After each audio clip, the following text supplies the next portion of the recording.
We've all heard of Mary Magdalene, but what if I told you that she was actually the first feminist preacher? Today we are going to talk about Mary Magdalene and how the church tried to rewrite history and delete her name from it. You won't believe what they did. Let's start at the beginning. Mary Magdalene was a Jewish woman who lived in the 1st century CE in what is now Israel. She was born into a wealthy family and became the wife of a man named Joseph, who was also a member of the Jewish elite. However, upon meeting Jesus, Mary began following him around and listening to his teachings. And one day she said to herself, "I will not leave my home or my husband for someone else. But if he calls me, I will follow him." And that's exactly what she did. She left everything behind to follow Jesus because she believed that he was the Messiah. When Jesus began attracting large crowds to hear him teach, Mary and several other women followed him around, listening to his teachings and taking notes so they could pass them on to others later. They were basically Jesus' disciples, sitting at his feet learning from him, which was something that most Jewish people would undo, because they believed that women should be more focused on domestic duties than studying religious texts.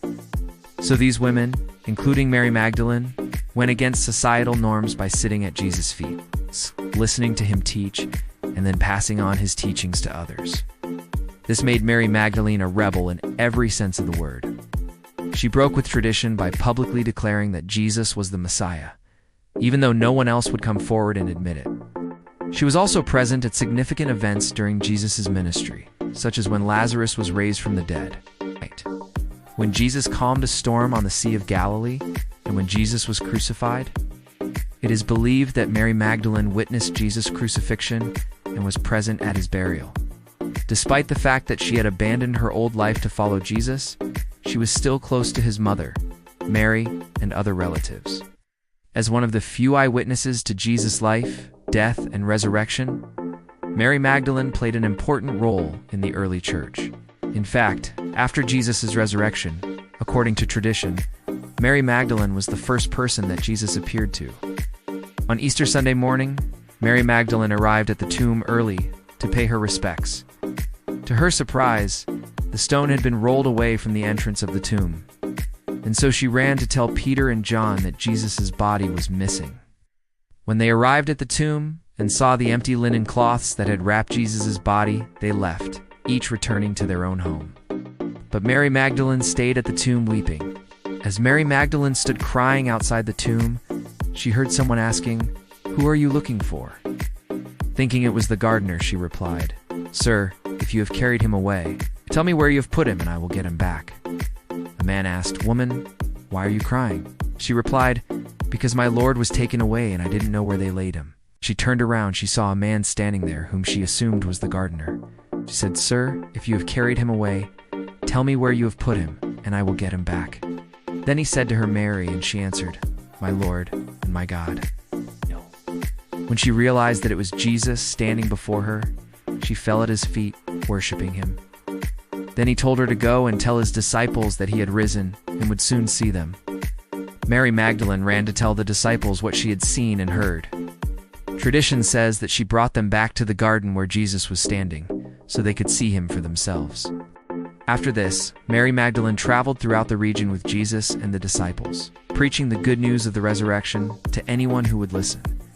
She was also present at the Ascension, when Jesus ascended into heaven in front of his disciples. Mary Magdalene was known for her courage, intelligence, faith, and commitment to Jesus' teachings. She was willing to break social norms and go against the grain in order to learn from him and spread his message. Even after his death and resurrection, she continued to travel and preach his teachings until her own death. The Gospels of Mary, which include sayings attributed to Jesus and discussions between Jesus and Mary Magdalene, demonstrate her deep knowledge of religious matters. For example, one saying attributed to Jesus reads, "Whoever discovers the interpretation of these sayings will not taste death." Another saying reads, "Mary Magdalene, the one who was called the Apostle, who was honored above all women by the one who was called the Star of the Sea." These sayings suggest that Mary Magdalene was a key figure in the early church and that she was highly respected by other Christians.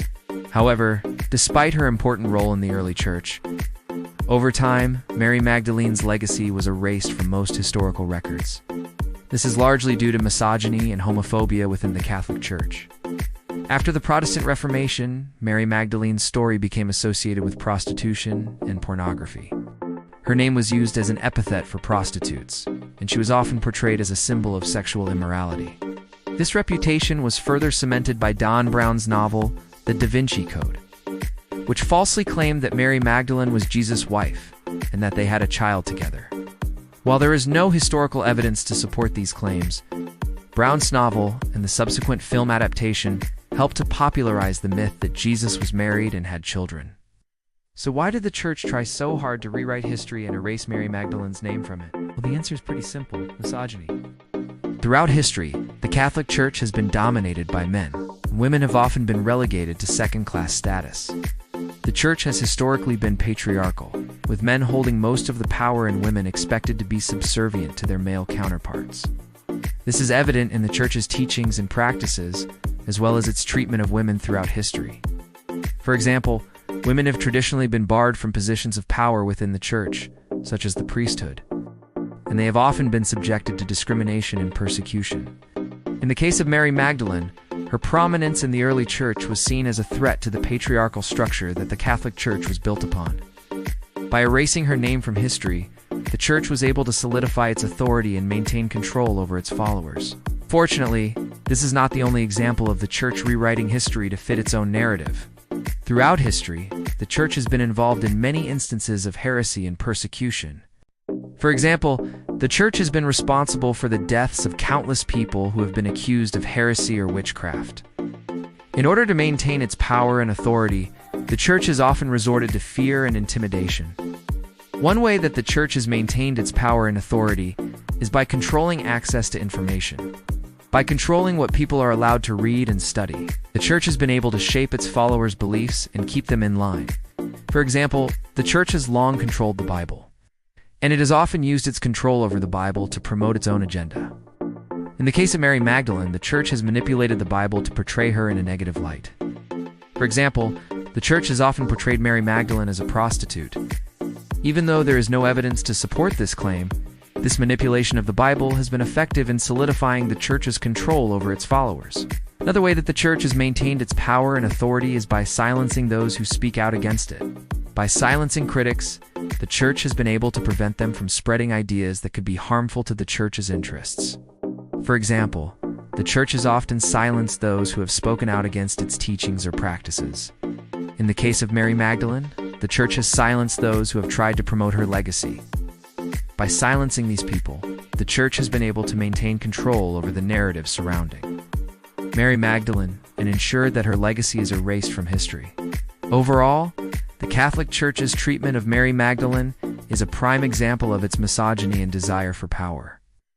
By erasing her name from history, the Church was able to maintain its patriarchal structure and solidify its authority over its followers. Hopefully in the future, Mary Magdalene will be given the recognition she deserves for her contributions to Christianity and her role in the early Church. Thank you for watching. If you enjoyed this video, please like and subscribe. With that being said, until next time, take care and God bless.